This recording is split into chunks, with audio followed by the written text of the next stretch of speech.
Hello, everybody. Welcome back to the conversation series.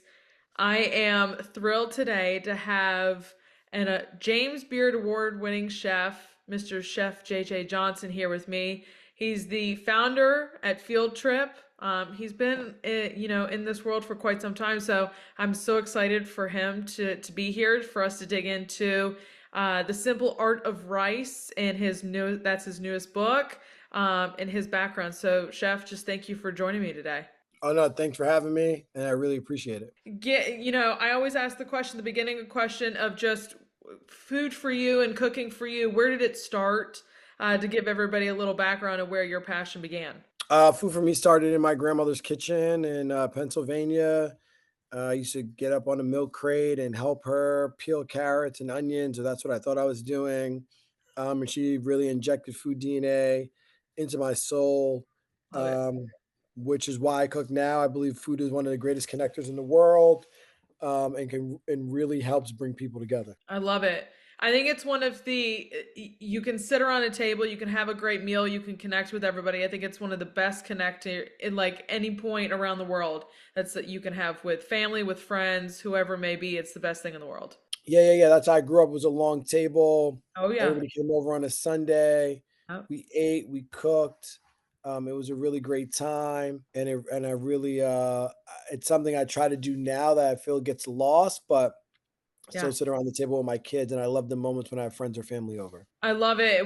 I do it as a family. I have my mom's side of the family is a family of 16. So we grew up at the beach a lot. So it's like we grew up sitting around just that long style of table and we're like, what are we eating today? What happened? What's been going on? How can we share some laughs and some stories? And I think it's the best thing in the world. We try to do it as Yep. much as we possibly can too. I want to get into the simple art of rice. Can Oh, you? my book. Yes, your book that came out in September. Can you set the stage for just first of all why the simple art of rice? Why rice out of everything, every ingredient in the world? Why not rice? Rice is one of the most disrespected ingredients in the world, or not in the world, one of the most disrespected ingredients here in the United States. It's something that connects us all around the world. It's something that's on the center of the table for many people, especially immigrant families or families of different cultures. And it's just like a beautiful ingredient that makes your life easier. It tastes really delicious. If you're buying the right type of rice, really good for you. Absolutely. And it's something that I love and that I've traveled the world seeing and celebrating.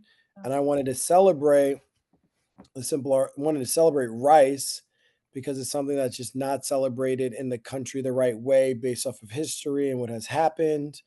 And I just wanted to shine a bright light on it. I love it. And I love that you point out, especially here in the United States, the connotation that it has, because I feel like everybody's like, it's such an unhealthy food. You shouldn't eat too much of it. And I'm like, give me the biggest pile of rice I can possibly have on my plate. I It's love only like that because it used to be a cash crop and then it was no that. longer a cash crop, right? And when I mean that, I mean like cash crop like cotton and gold. And when it Absolutely. no longer became a cash crop like that, then the media had to beat it up so people wouldn't eat it anymore because it couldn't be produced at the level it used to be produced at. Yep. So there's a lot of, I think that's the greatest thing about food. Food has history. Some of it's bright, some of it isn't, but it's history and it's things that we should talk about that could help really push us forward. And when I think about the simple art of rice, I hope that it becomes a book that unifies people and brings us together. Absolutely. And I read somewhere you did 10 years of research into rice. Is that correct? Yeah, my time at the Cecil, that's when I started Yeah. researching rice, probably like 2014. Yeah, it's 10 years. Yeah. Started with Glenn Roberts at Blackberry Farm in Tennessee and led, through Ghana to India to Singapore to Israel, the Caribbean. So yeah, I've been studying rice for a while. Why I call myself the Rice King or the Rice God or whatever you want to call me.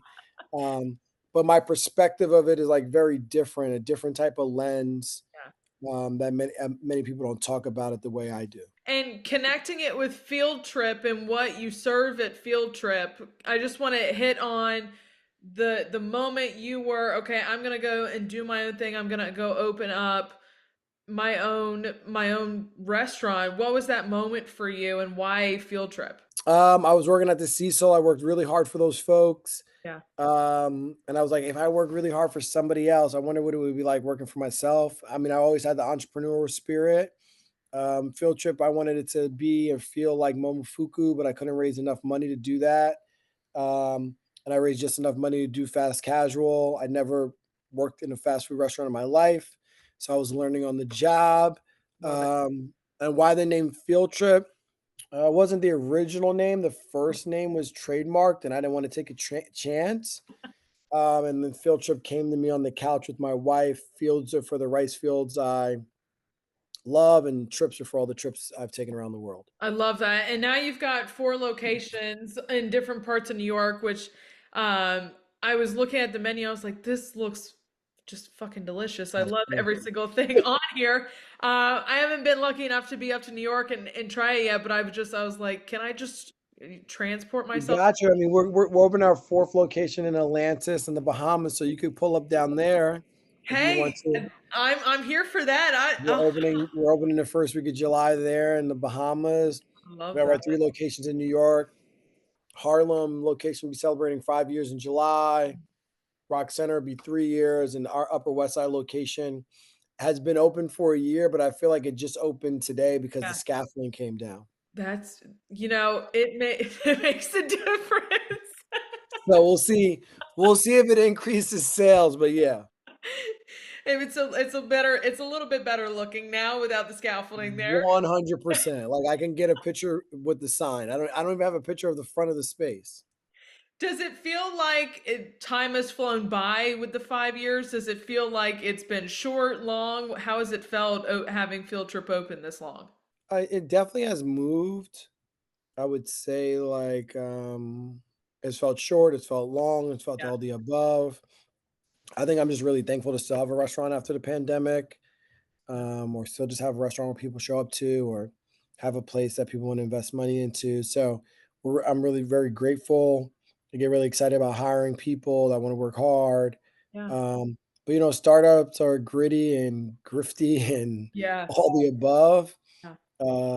That's the best Oh, way I can describe it's it. I think also, like, we started off in a place where nobody really ever would start a fast casual. Like, nobody would start a fast casual in Harlem, yeah, New York, and then be able to grow and branch out. You're seeing brands do it now, like Gabriel's Fried Chicken and yeah. other places. But it's just good to see, like, people looking at the markets that they never looked at before becoming the A markets of America. So In terms of fast casual with what you serve, was there a difference into it, people coming in and being like, well, this is interesting. This isn't what we typically see in fast casual. Was that another kind of bump and teaching lesson for people? yeah, I mean, listen, we cook food, like, we still cook food, like, if you're in the regular kitchen and we just cook it fast. I think that was the biggest thing that I've been learning recently is that, um, most of the fast casuals we love, either mostly everybody's purchasing the hummus and the greens and the salad dressing, they're just assembling it for you. They Yep. make you they make you believe that they're cooking it, Yep. or it's frozen. Yeah.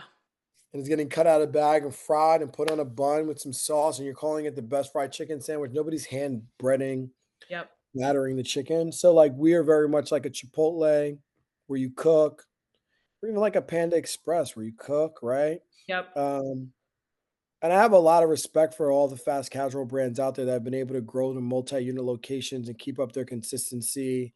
McDonald's is the greatest restaurant in the world because of their consistency. They might not give us the best food, but they're Yep. consistent. They taught Chipotle, and Yep. hopefully one day we'll get a big player like that that'll teach us.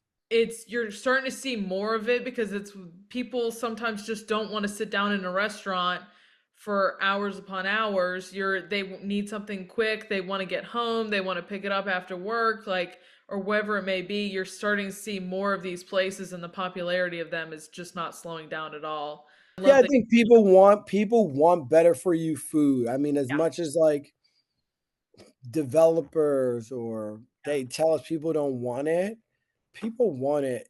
yeah, How much people want to pay for it is the question, yep, because things are expensive, but people want better for you food or have the option to yes, better for you food, and that's why I created Field Trip.